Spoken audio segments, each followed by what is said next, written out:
All right, so phone addiction. There's really nothing new about the subject, but everybody is addicted to their phone, and I'm personally very much addicted to mine. From scrolling, watching shorts, TikToks, Instagram Reels, but I did cancel my TikTok account. But again, it doesn't really help. I still have YouTube Shorts taking my mind, and also Instagram Reels. But the reason why I do not cancel them is because I do post on YouTube, and also I do have a social life in Instagram. But again, if they're destroying our long-term memory, everybody knows it. They all watch shorts about it again, but it destroys our long-term memory, short-term memory, whatever memory we have. It's pretty much being wasted. And it also has like other nasty effects. Like, personally, sometimes I am late because I'm still watching YouTube Shorts. I'm just there watching until the time that I need to go to a place, an event, a gathering. It's like very close, or even it's like on the time, and then that's when I start wearing my clothes or doing the preparation I need to. Just the adrenaline kicks in. I'm like, oh, I'm late, damn it. And now I'm running everywhere and just fast, and then I go. And that's something I hate. Pretty much. No, I don't like it at all.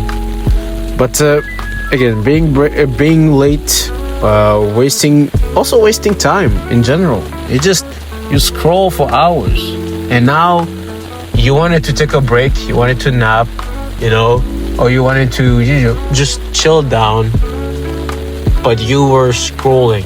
I can say that to myself, actually. I was scrolling the whole way through, and I'm like, what? Why? I just wanted to chill and be ready for work, but I just wasted it, and now I'm still tired. Damn. But then also, for the people who always have their phone at their nightstand, they always have their phone before they sleep, like myself, it does hurt our sleep schedule. It's mental how incredibly problematic it is. You can also just not drink, not smoke, not do any kind of drug, but if you have your phone, reel, YouTube short, whatever that distracts you from reality of where you are, it's clearly a drug. It's clearly a bad, very negative drug. We cannot just sit there and say, "Oh, I don't take drugs," or "I don't drink." We cannot just be like, "I don't drink." No, I don't drink. I don't smoke. I'm a responsible person. But boom, 2 hours wasted on your phone, and now you have to use your adrenaline to go through life. No, it's considered a drug. I personally consider it a drug, and you are actually addicted to it. When somebody takes your phone away from you, what do? You have the same symptoms as a person in influence. Clearly, you feel the buzz in your pockets, phantom buzz that exists. You get what I mean? Literally, you get withdrawal from looking at your phone, all those messages, or those everything, and it's so distracting. It attention seeking phone. I was gonna say something else, but yeah, phone, attention seeking phone, I guess. But yeah, no hobbies are well used. No time of yours is well used on a hobby because you got taken over, or you been taken over by a phone. And one thing people say is like, oh, but I learned on my phone. I use it to learn some trivial stuff. Yes, it is true. It sometimes work, but the problem is it mostly doesn't actually. When it works is when you are watching a long video on YouTube and you learn something about, I don't know, an animal. But when you go to those YouTube shorts and you just learn something in like 30 seconds, not even, actually 10 seconds, or I don't know, Zach King, or not Zach King, Zach someone. It's a video that I watch sometimes. Well, I'm very sorry, but it doesn't stay in your mind, and you forgot it forever, and you're never gonna use it. And those 10 seconds, it's plus again and again and again until you physically feel tired or be late to some places. You get what I mean? So if you're saying that, for short, it's information overlap. That's what I can explain. That's how best I can explain it. Information overlap. Nothing sticks. It's like you throw on your wall undercooked pasta and nothing stick to the wall. That's exactly kind of why I'm saying that. It's undercooked. It's not even soaking in the water, and you just throw it in your mind and you think it's gonna stick as an information, but no, it's just a waste of time. Complete waste of time. And it does kind of enrich me. And now, talking about these, of course there's so many ways you can improve your memory, so many ways you can improve your situation. The reason why I was talking about it is because how badly it kind of affects me personally. And I know, of course, I'm not the only one.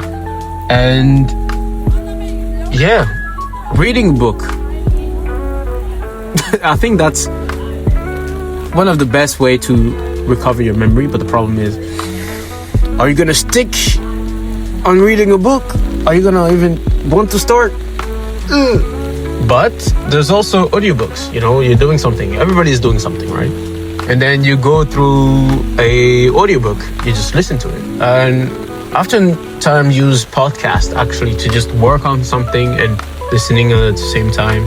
It does distract me of just taking my phone and wasting my time just looking at it and scrolling at the same time.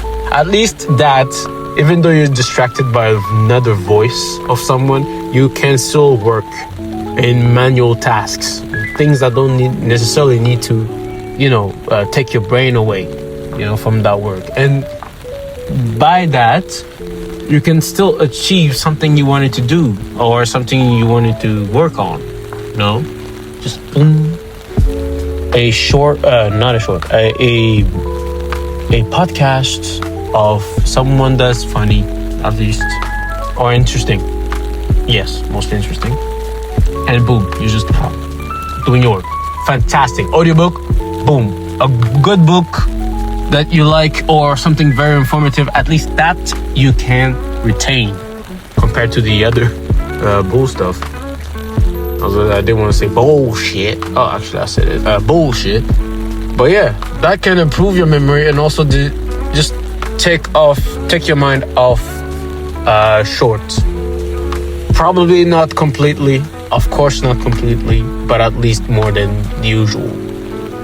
I hope that helps, and I'm giving those advice to myself mostly. I'm not gonna lie to you, and I'm probably mostly talking about myself. But also, if you have these kind of problems, feel free to use it, or feel free to tell me how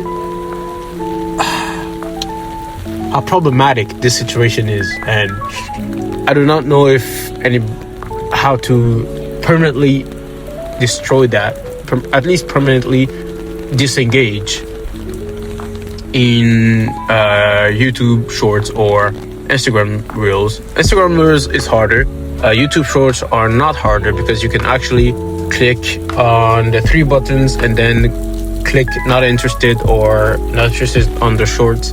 That helps for for the immediate satisfaction.